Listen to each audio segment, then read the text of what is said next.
মাছে ভাতে বাঙালি, তার মধ্যে যদি হয় জাতীয় মাছ ইলিশ মাছ, তাহলে কি বলেন তো? ইলিশ মাছ যেদিন রান্না হবে সেদিন তো বাসায় দেখা যায় কুলাবেই না, ভাত ছট পড়ে যাবে, তাই না? তো ইলিশ মাছ আমি আজকে চাল কুমড়া দিয়ে রান্না করব। সবসময় তো ভাজি, সরষা ইলিশ ইত্যাদি ইত্যাদি সবসময় খাওয়া হয়, তো আমি আজকে প্রথমবারের মতো চাল কুমড়া দিয়ে রান্না করব। তো যাই হোক, জানি সবজি দিয়ে যে কোনো মাছ রান্না করলে অনেক টেস্ট লাগে। তো চাল কুমড়া দিয়ে আমি ইলিশ মাছ রান্না করার জন্য প্রথমে দুটো ইলিশ আমি কেটে নিচ্ছিলাম। মাছ দুটো আমার কাটা শেষ, এখন আমি মাছ দুটো ধুয়ে নিচ্ছিলাম।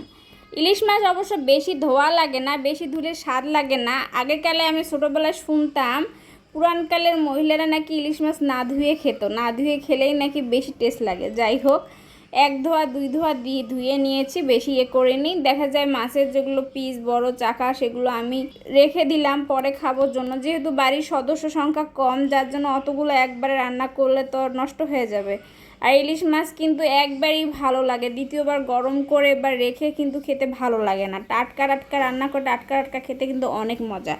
যাই হোক, প্রথমে দেখা যায় লবণ হলুদ মাখিয়ে নিয়েছি, মাথা দুটো নিয়ে নিয়েছি আর 3টা চাকা নিয়ে নিয়েছি। তো যাই হোক, আমি 5 পিস নিয়ে নিয়েছি, ভালোভাবে লবণ হলুদ মাখিয়ে আগে গরম তেলে সরিষার তেলে ভেজে নিয়েছি। ইলিশ মাছ মানে কিন্তু সরিষার তেল দিয়ে রান্না করলে কিন্তু অনেক টেস্ট লাগে। তো লাল লাল করে ভালোভাবে ভাজা হয়ে গেলে সেই তেলেই আমি দেখা যায় মরিচ পেঁয়াজ রসুন ভেজে নিয়েছি। এদিকে ফ্রাই প্যানে আমি ওটা ভাজা ভাজা হয়ে যায় একটু লাল লাল করে নেব। এইদিকে আমি চাল কুমড়াটা কেটে নিচ্ছিলাম।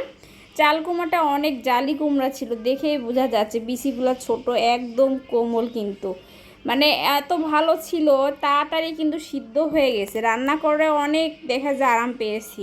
যদি এটা পুরাট হতো, মানে দেখা যায় কচি চাল কুমড়ার জন্য কিন্তু আরও বেশি স্বাদ লেগেছে ইলিশ মাছের সাথে। যদি এটা দেখা যায় চাল কুমড়াটা হতো, বেশি পুরাট হতো, তাহলে কিন্তু ভালো লাগতো না অতটা খেতে। তো যাই হোক, আমার চাল কুমড়া কাটা শেষ। এইদিকে আমার পেঁয়াজ বেরেস্তা প্রায় হয়ে গেছে, লাল লাল হয়ে আসছে। আমি চাল কুমড়া ধুয়ে দেখা যায় সেখানে দিয়ে দিচ্ছিলাম। দিয়ে দেওয়া সবগুলো চাল কুমড়া দিয়ে দেওয়া হয়ে গেলে লবণ আর হলুদ দিয়ে দিয়েছি।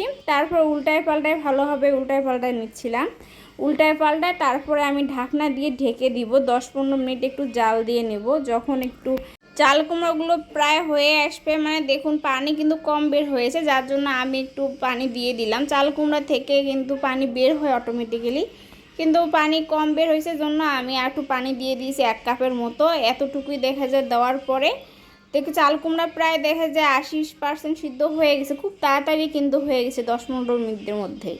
তারপরে আমি দেখা যায় মাছগুলো দিয়ে দিয়েছি, যেগুলো ভেজে রেখেছিলাম ইলিশ মাছগুলো। তারপরে সামান্য একটু গরম মশলা গুঁড়া জিরা গুঁড়া দিয়ে দিয়েছি, যেহেতু আমি আগে পরে কখনো মশলা ইউজ করিনি মাছ ভাজার সময়।